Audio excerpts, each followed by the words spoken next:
In February of 1978, a man got his car stuck in the snow deep inside Plumas National Forest. And as soon as he got out to try and push, he suffered a brutal heart attack. He desperately began climbing back into his car, and when he did this, he saw a group of shadowy figures just up the road. He was obviously in trouble, he needed help, and so he got back out of the car to go yell for help. But when he did this, those shadows, those presumably people, disappeared. That man would end up surviving and making it out of the wilderness on his own. But those shadows that he saw, well, they would soon become the center of one of the most haunting outdoor mysteries in all of US history. This is a case that's baffled investigators and many families for almost 50 years. It's the heartbreaking story of 5 best friends who attended a basketball game together in Northern California. They cheered their favorite team on to victory, but after the game, well, they would find out what it truly meant to lose. Now, in order to tell you this story, we're gonna have to take a virtual trip to Yuba County, California, a rural part of NorCal, just north of Sacramento, kind of near the Sierra Nevada mountain range. Now, this trip I'm taking you on is totally free, but I do accept tips in the form of one single click of that subscribe button. I have this dream of hitting 1 million subscribers by the end of the year.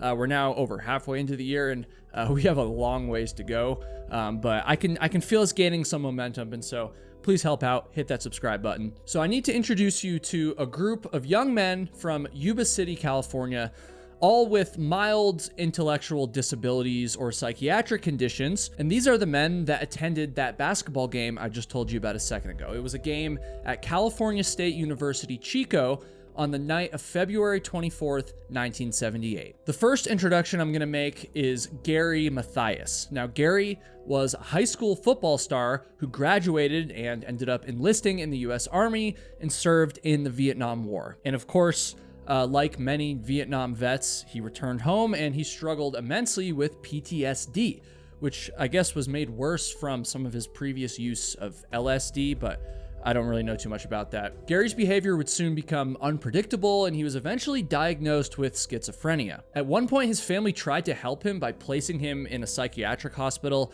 in Oregon, but Gary was still very determined and resourceful, and he managed to leave the hospital, hop on a train, and just return home completely by himself. That's kind of a side story. It doesn't really pertain to the mystery I'm going to tell you about today, but I don't know, it might just give you an idea of how independent Gary still was despite his struggles with his mental health. With the support of his family, his doctors, and regular medication, Gary would begin to recover. And then he got involved with the Gateway Gators, who were a Special Olympics basketball team composed of men with developmental or psychological challenges that was formed through a group called the Gateway Center. This basketball team gave Gary structure, friendship, and ultimately a renewed sense of purpose, right? I now need to introduce you to the second man we're going to be talking about today, and that would be Ted Weir.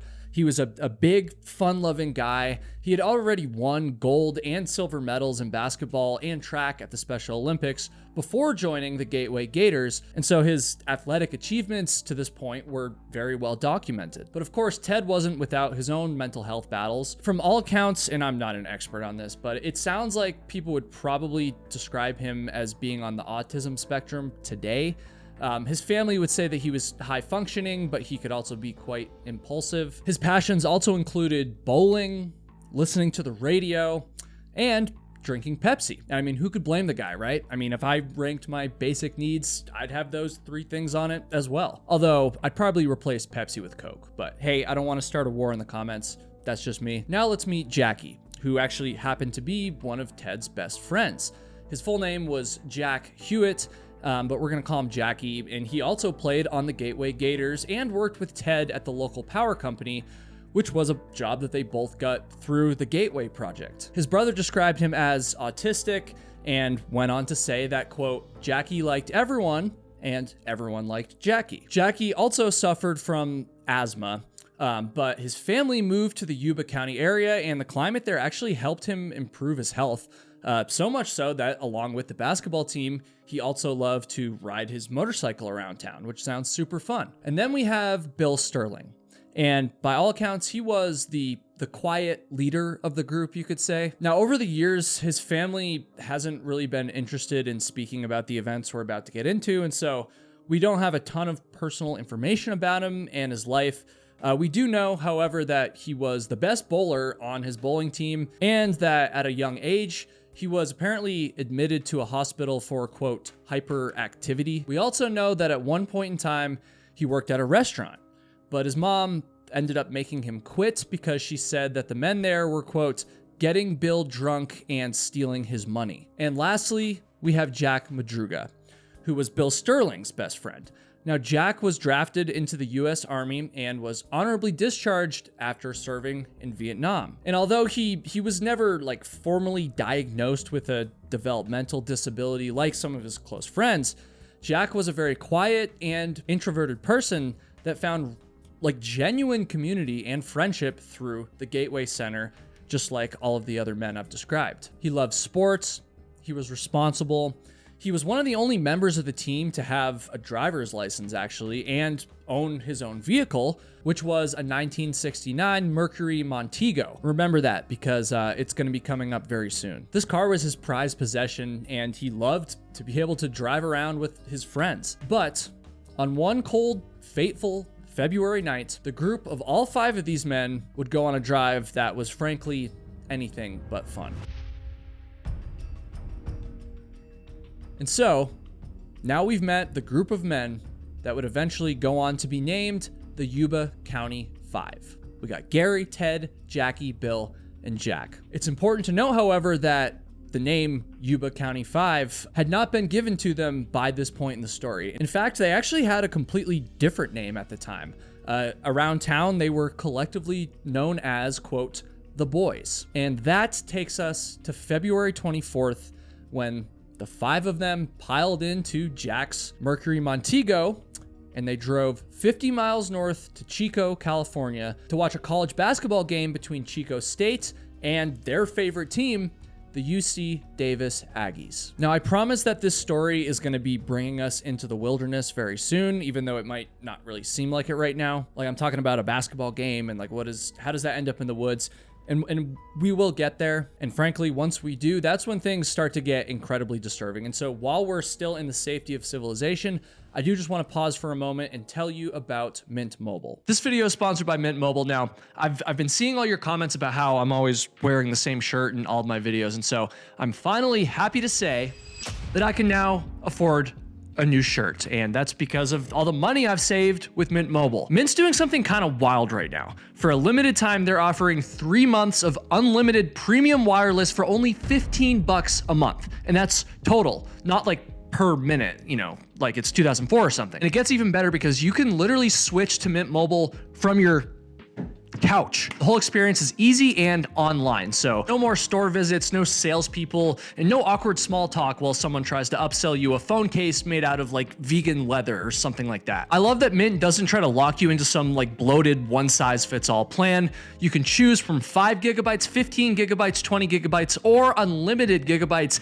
each month. It's kind of like building your own burrito, but with cell service and without the awkward trip to the bathroom afterwards. Mint uses the nation's largest 5G network, which covers 98% of Americans. And you can also get unlimited talk and text, free calling to Mexico, Canada, and the UK, and a 10 gigabyte hotspot with unlimited plans. And if you're worried about losing your precious phone number, rest assured, you're gonna be able to keep it and keep all of your existing contacts when you switch over to Mint. All of their plans come with a 7-day unconditional money-back guarantee, so if you're ready to stop getting burned by your old carrier this summer, click the link below or scan the QR code and grab 3 months of unlimited wireless for just $15 a month. That's actually like an insane deal. Click or scan, do it right now. I appreciate you guys so much, and I appreciate you, Mint Mobile.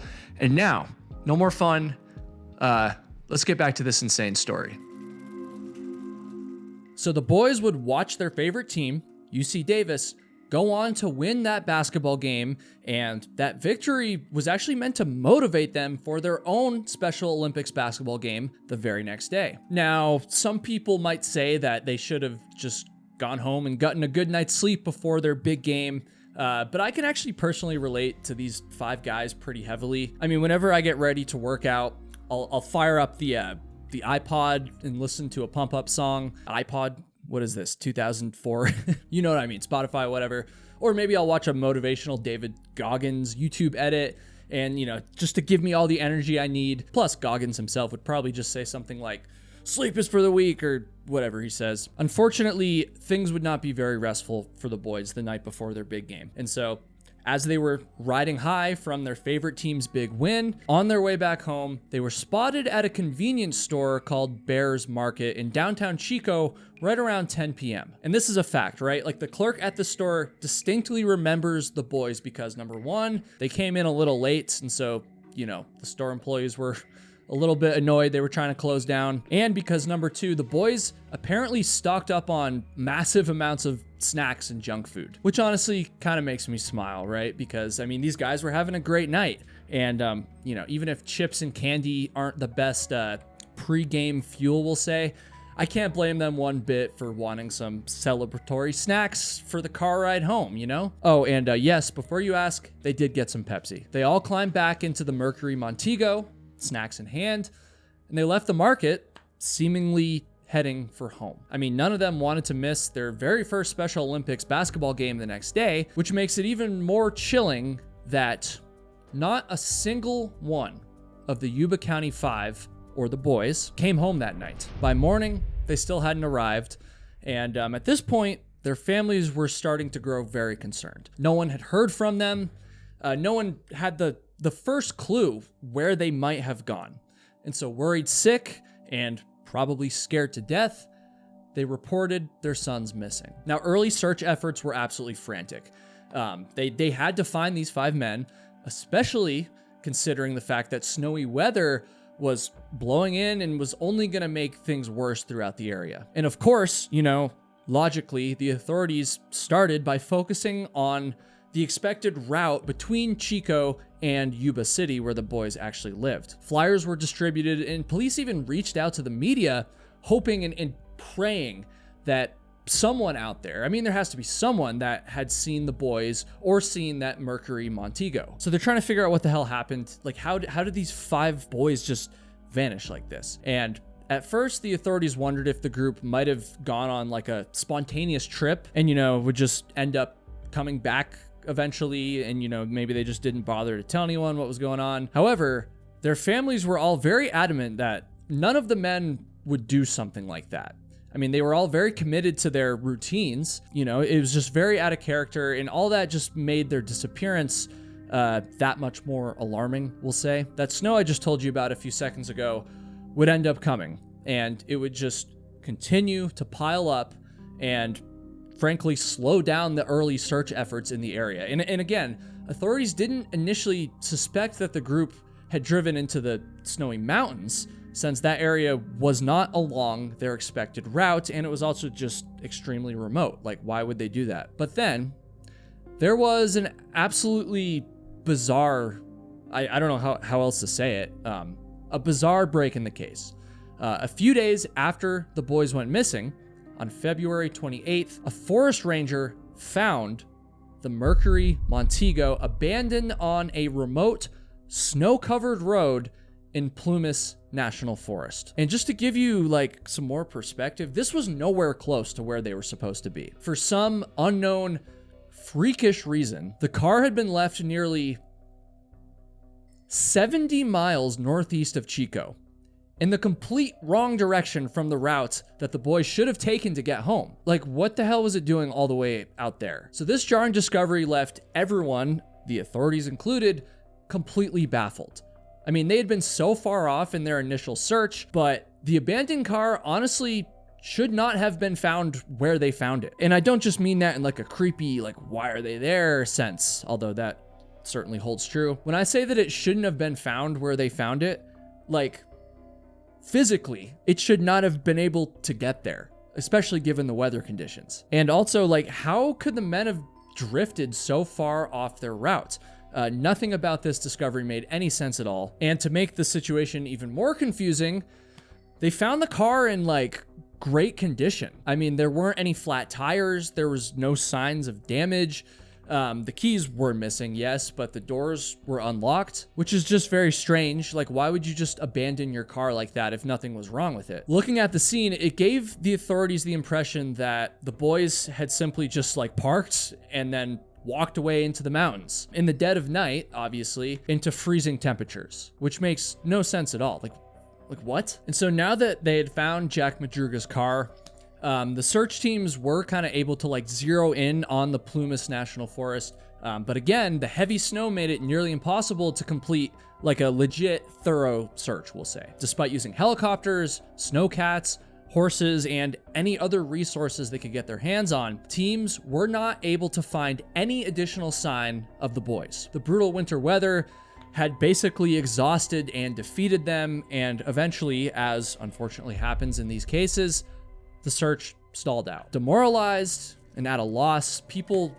started to wonder, how did 5 men get lost up there in the middle of the wilderness like this in the first place? I mean, they were seemingly 70 miles off of their expected route in deep snow. And on top of that, they had abandoned a perfectly working car only to presumably walk deeper into the forest, like go out on foot. It just didn't make any sense. But of course, as always happens in these cases, some theories began to develop. Some people believe that the group ended up taking a wrong turn.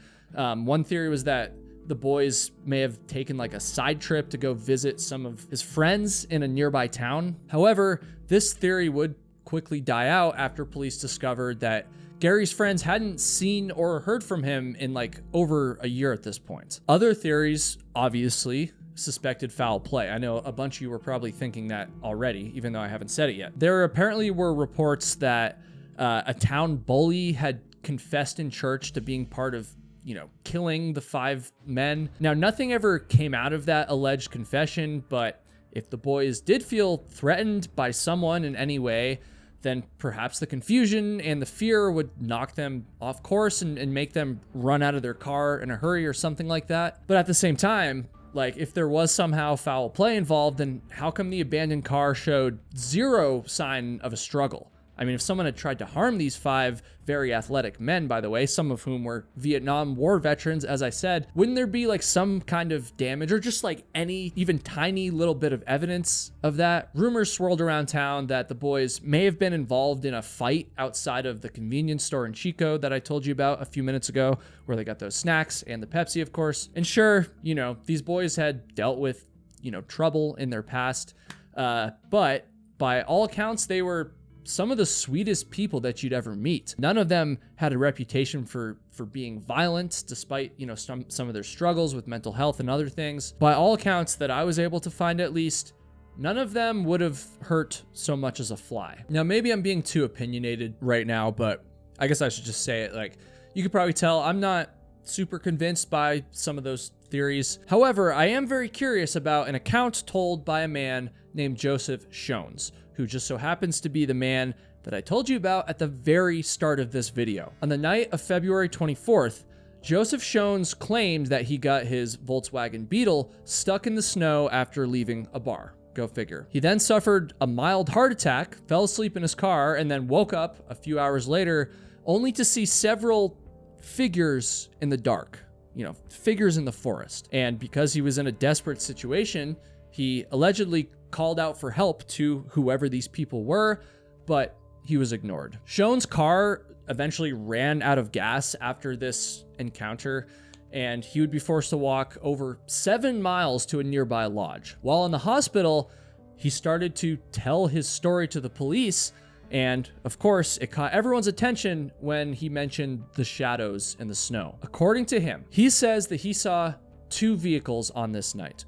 One of them was an unknown red truck, and one of them was a Mercury Montego. According to Joseph, the shadows ignored all of his cries for help and eventually just drove away.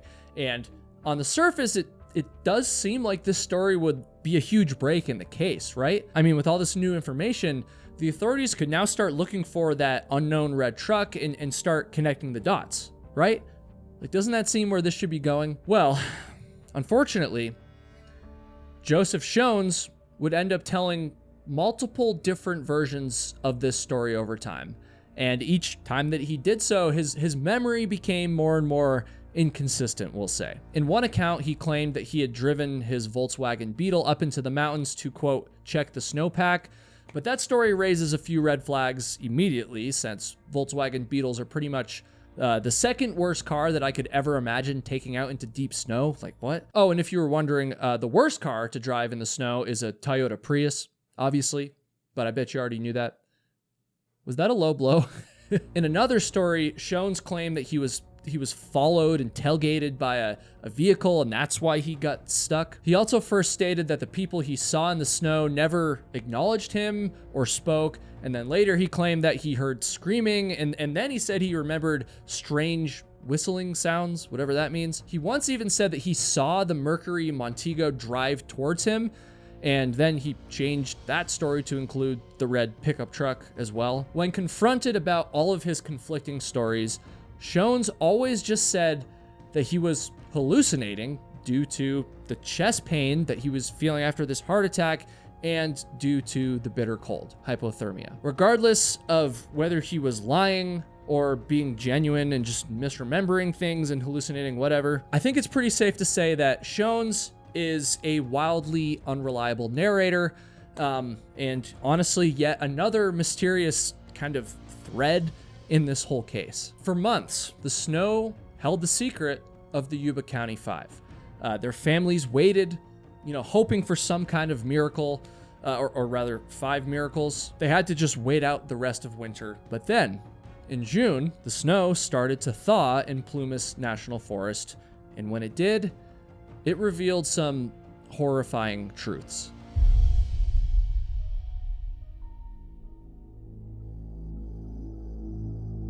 On June 4th, a group of motorcyclists came upon a Forest Service trailer located at a campsite about 19 miles from where the Montego had been found. And these motorcyclists were shocked to discover that the front window of the trailer had been broken, and when they opened the trailer door, they were overwhelmed with an extremely strong odor. I think you know where I'm going with this, or at least you probably partially know.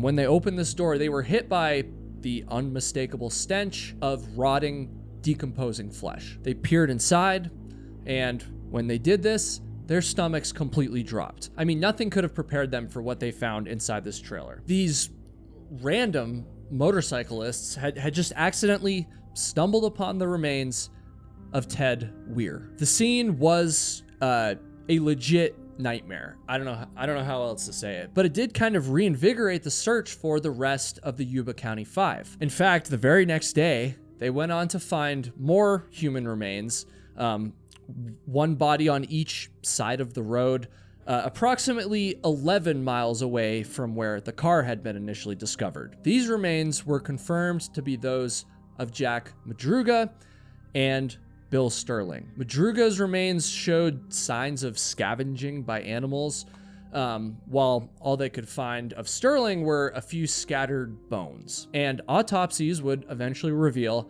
that both men had died of hypothermia. Investigators would heartbreakingly speculate that one man may have grown drowsy and then finally collapsed, while the other man maybe refused to kind of leave his side and stayed there with him and then ultimately perished as well. And as if that wasn't just brutal and heartbreaking enough, 2 days later, as part of a completely different search party, Jackie Hewitt's father searched beneath a bush about 2 miles northeast of where that trailer was found by the motorcyclists. And when he was doing this, he discovered a human backbone. They also found nearby jeans, shoes, and they found a skull about 300 feet downhill from the bush, which would later be confirmed through dental records to be that of Jackie Hewitt. His cause of death was also determined to be hypothermia, unsurprisingly.